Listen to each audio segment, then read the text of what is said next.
Talafalava o atamua ala Samoa Entertainment TV mai pia ai si mai whaafonga. Na avel whaamalo le whaamsino senior whaamsinonga mawalunga Justice Vili Clarence Nelson ilvasenga o tustala o Samoa. Ina wawala auliatu o ia elvayanso talwai sa unoi mata upu e lima taita ina itu stala malato whaasalangwa mta upu maile whaamasinonga. Na sa unoi whaamsino e whaaftaim whaamalo itu stala ina eo o mai lava ile so ile eise tu sitala ua moli atu ile leu sita ia o le tulafono le whaamsinonga. Ola usta ia lava whautuanga pe ole awala ipu e ai ia whaai ungo se mata upu ai ole langolangoina o tal sanga mai whaamsino mo whaamtalanga o tangata e tatawana whaalilo lilo. Peita isa whaamanatu Justice Vili e le whaatangaina o na pu e tu stala tawul mangal whaamsinonga.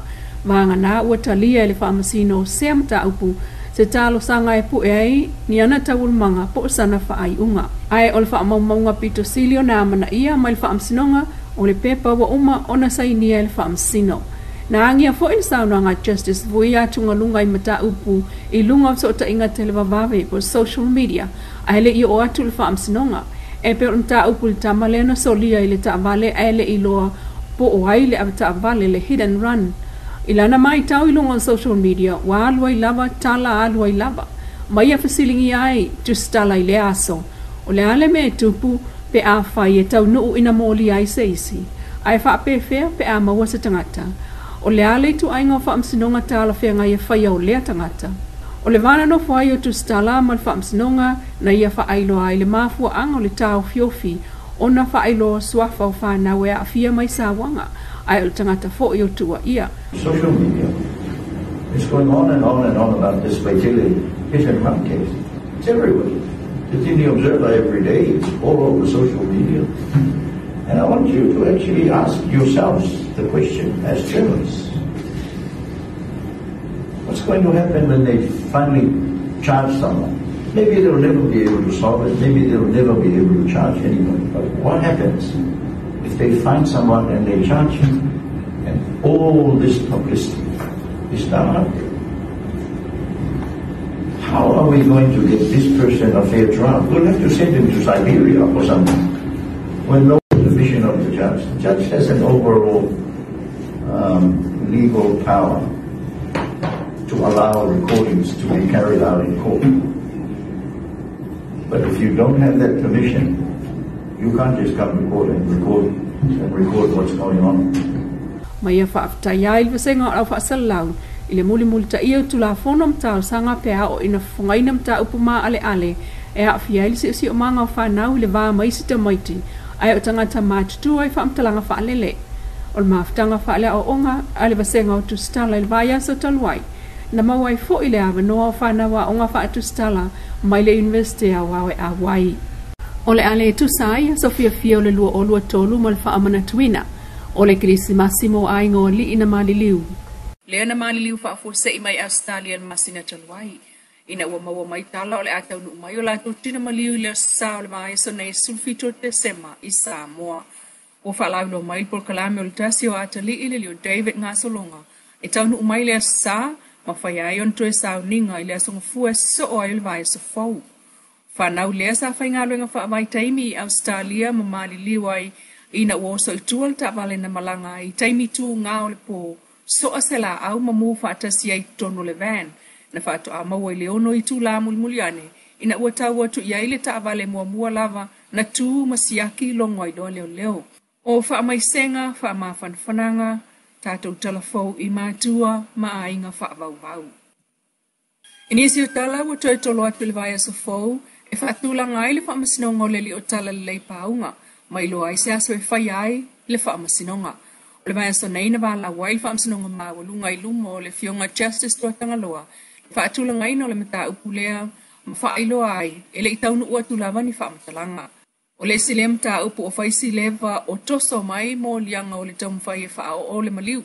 Whaasanga, I le li o tala le lei paunga e nofo mau I Australia. Pitai o lea oi Samoa e whaatali le aso e wala awai. O le mta upulea o lo tula I aile li lo ia ia tufunga whangaloa tufunga mo le tūtete. Mali potia e le tala mo media. Le tawatu e le lo ia paunga I le whaamasino.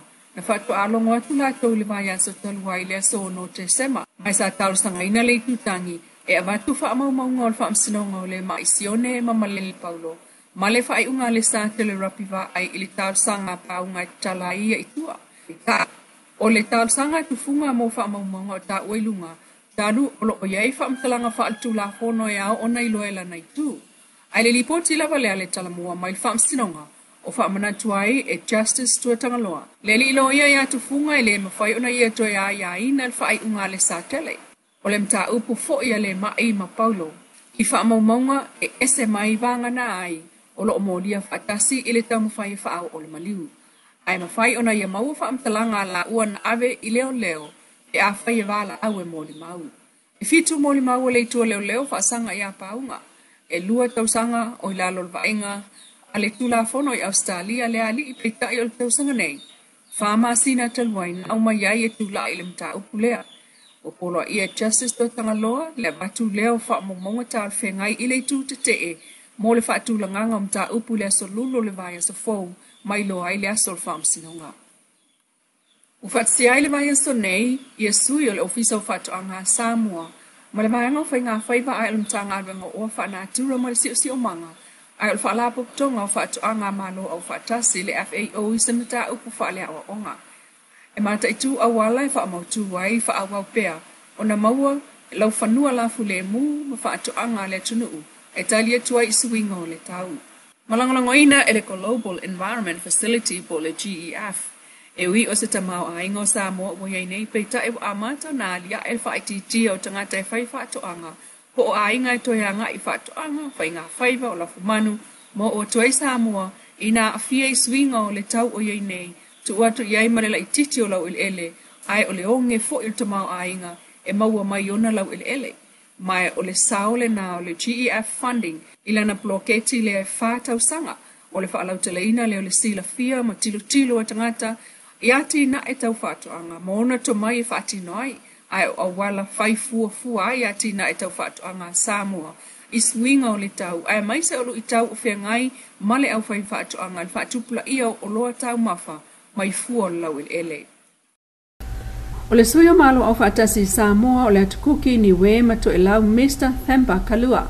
Na sao noa whaapitoa le sao ninga na whai el whale talo le maunga vai le sa aso se fulo te sema.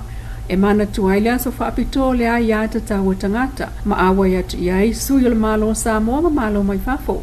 Ma ia whaafta iai Samoa ma le ofisa o sulfa inga. Ai o le ofisa o ai ata tau tangata i Samoa. Le vala au lia o ia i le sao ni ngā moli ngau. E le ngata o le tau o ai ata tau. Ai o le atoanga fo i le fitu lima tau sanga o le malienga o ai ata tau tangata soifua lalangi, the Universal Declaration of Human Rights. E anga waa uma iai tangata e au fiai. Male sa tonga o tupulanga, langona faali, man whioai, sa tonga mai whainga tau whaamtau male sa waina, ai o le ai ata tau soifua maloloina, o ta mafa, fale no whai, ngā luenga malea o oina. Na ia ta ua foi o le aia ta tau lea tangata soifua na whaavai mai fitu lima tau sanga taluai. E whanau mai lava ua iai iana aia ta tau. Ma whaamanatu ai i le aso sana te anei i Samoa. Ma whaamutai foi le sa fulu ono aso o ngā uinga wha... Ua whaatulanga mai le au taito fitu an man Samoa le tūlanga fitu. I le mai ai o ta mirisanga e lua mai aso tuana i atune i tū pai ma Cape Town i Afrika. Le tamil sangi Cape Town i Afrika ina sei mawai atu nei. Na malolo man Samoa lana lua i taalonga le pulu ni tawai. Ia au sitalia i aie lua suma le fitu. I lana taalonga lana lua na whaato i lalo i fo i kānata i aie tolu suma le tolu le fitu. Peta i lana taalonga muli. O le tātou pulu ni tau singi o ai. Leana whailoa i aima New Zealand. Ma tātou whaato i lalo i New Zealand i aie lua suma le tasi le suma le wha. So key here. Samoa, oh, he's having some kind of a game. Oppetai flies up and takes it and gets his side on the front foot. And they look to capitalise and will. Away goes Samoa. It's another for Alofipo. Na le maua se tātou wawano i awe walu pito i lunga po o kua whaino so le ipu au tū. Ma tātou se ea tuloa sa ilia ma se pānia le tūlanga sfumartasi o le ata amilisanga le pa u manofo. Ma toi malolo ai fo ila man Samoa i aie lua sfulma le whae sfulma le fitu. Now in Cape Town, they're up by 7 against Samoa. They call for the kick ahead out wide. Esdale, Malakai Esdale almost got a hand on it. Samoa will keep it alive from deep. Inside, they're in goal. This will be fun if they can string passes together across to the right. That's the direction they head now. From deep inside, they're in goal. Basically, from 5 behind their try line, Samoa take it to the house. What a try from Tavita. 110, maybe 140 on the angle, Carltonana. That their try of the weekend. That one of the tries of the tourney. That's got to be one of the longest tries in Seven history, surely. They were centimetres from their own in goal when they got it. Look at him here.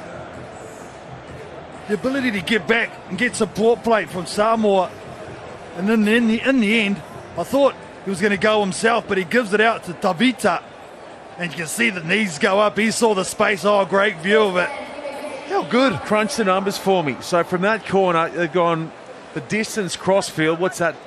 O Argentina leo sa fa I tūlanga mua I le mai ai o taimi sanga I lua tai tō fito lalangi. I ai tōlu sifuna luaru. Tutu South Africa mawhiti I ai tai tōlu sifuru. So ai New Zealand lua sifuna malewalu. Ai alani tūlanga lima I ai lua sifuna maleono. Au se tālia li tūlanga ono I ai fo I lua sifuna maleono. Ma Samoa li tūlanga fito I ai sifuna maletasi. O Australia leo le atani malo le ista milisanga ua whaatūlanga mai na so lua sifuna maleono. Luas from the fit to Luas from the run. Or Yan Ronnie or Tapsang phone. Samoa Entertainment TV, Maya Pia, Spa Popo, Maya Sata, Elder Local Tour, FSA for you.